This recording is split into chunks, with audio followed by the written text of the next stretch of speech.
घंटी बजाओ, दिया जलाओ और कोरोना वॉरियर का सम्मान कर कर देश की जनता को एक साथ जोड़ने का काम किया। और पूरा देश एक राष्ट्र, एक जन, एक मन के सूत्र के हिसाब से कोरोना के खिलाफ लड़ा है। सभी राज्य सरकार इरिस्पेक्टिव ऑफ पॉलिटिकल पार्टी केंद्र सरकार के साथ मिलकर ये लड़ाई बहुत अच्छे तरीके से लड़ी है। और इसका परिणाम क्या निकला है? इसका परिणाम ये निकला है कि तुलनात्मक दृष्टि से विश्व के आंकड़ों को हम देखें तो हम काफी अच्छी स्थिति में हैं।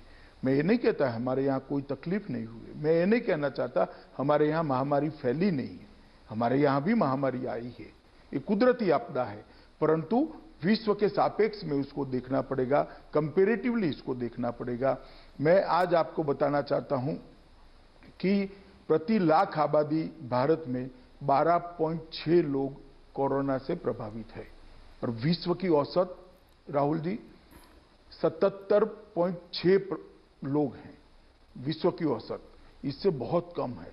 अमेरिका में प्रति लाख आबादी 542 लोग हैं, जर्मनी में प्रति लाख आबादी 217 लोग हैं और ब्राजील में प्रति लाख आबादी 195 लोग हैं। ये आंकड़े बताते हैं कहां 542 और कहां 1206, कहां 195, कहां 12.6, कहां 217, कहां 12.6। ये सारे विकसित देशों की तुलना में भी हम बहुत अच्छे से इसको कंटेन कर पाए हैं। ये वास्तविकता है और ये आंकड़े पूरे देश के पंडित स्वीकार करते हैं।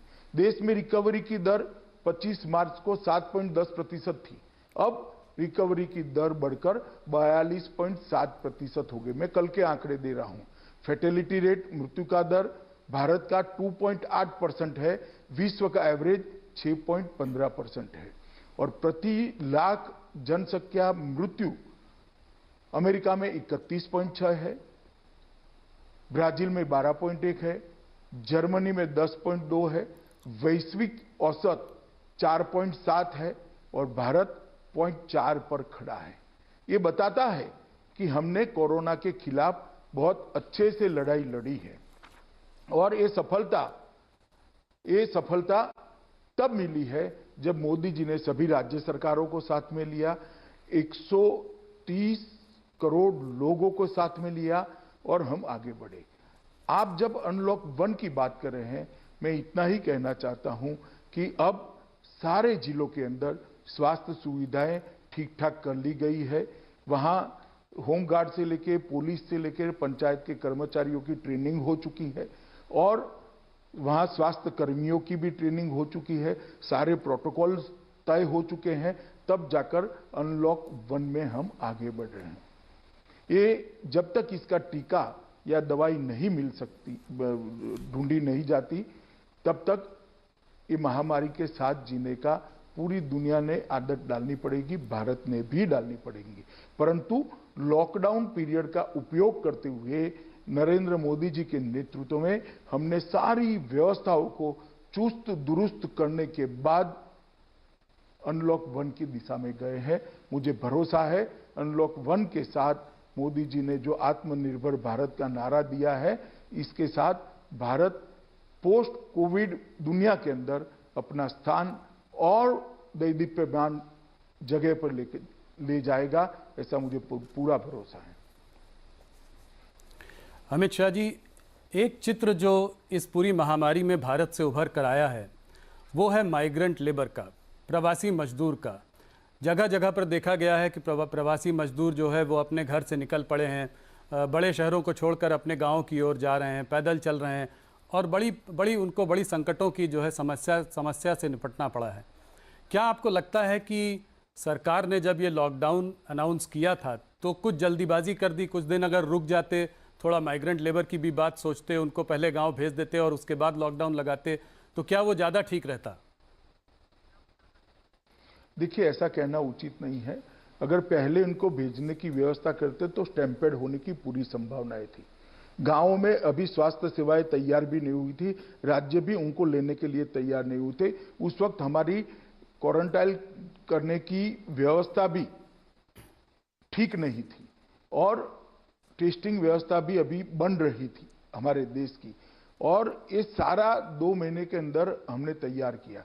और मैं जहां तक प्रवासी मजदूरों का सवाल है आपको कहना चाहता हूं, जिस दिन से लॉकडाउन आया राज्य सरकारों ने कैंप लगाए हैं, उनकी भोजन की व्यवस्था करी है और केंद्र सरकार ने 11,000 करोड़ रुपया एसडीआरएफ फंड के तहत, एनडीआरएफ फंड के तहत राज्यों को दिया है, जिसके माध्यम से कलेक्टर एक कैंप लगाकर सभी प्रवासी मजदूरों को भोजन करा सकें। और 1 मई से हमने ट्रेनें भी शुरू कर दी। उसके पहले 20 अप्रैल से बस सेवा शुरू करी और बस सेवा के माध्यम से लगभग 41 लाख श्रमिक आसपास के राज्यों में भेजे। जैसे गुजरात से राजस्थान जाना है, महाराष्ट्र से गुजरात जाना है, आंध्र से तेलंगाना जाना है, तेलंगाना से केरल जाना है, कर्नाटक से केरल जाना है। इस प्रकार के नजदीक के राज्यों के अंदर जो श्रमिक प्रवासी मजदूर जाना चाहते थे, उनको बसों के माध्यम से लगभग 41 लाख लोगों को पहुंचाया गया और सारे के सारे श्रमिक 41 लाख श्रमिक सरकारी खर्चे से पहुंचे हैं। 1 मई से श्रमिक ट्रेन चालू कर दी गई।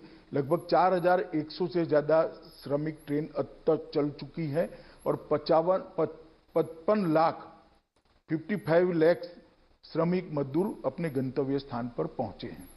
मैं स्वीकार करता हूं कई लोगों को तकलीफ पड़ी है, उनके लिए हमारी भी संवेदना है, देश के प्रधानमंत्री की भी संवेदना है, सभी राज्य के मुख्यमंत्री भी द्रवित, परंतु ऐसा नहीं है कि व्यवस्था नहीं हुई है।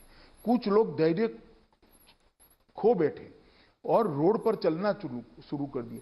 तब भी हम मूक दर्शक नहीं बने, हमने रोड पर बसें चलाई और बसों के माध्यम से लाइन पर के किसी रेलवे स्टेशन पर उनको पहुंचाया गया और रेलवे से उनके गांव तक पहुंचाने की व्यवस्था करी गई।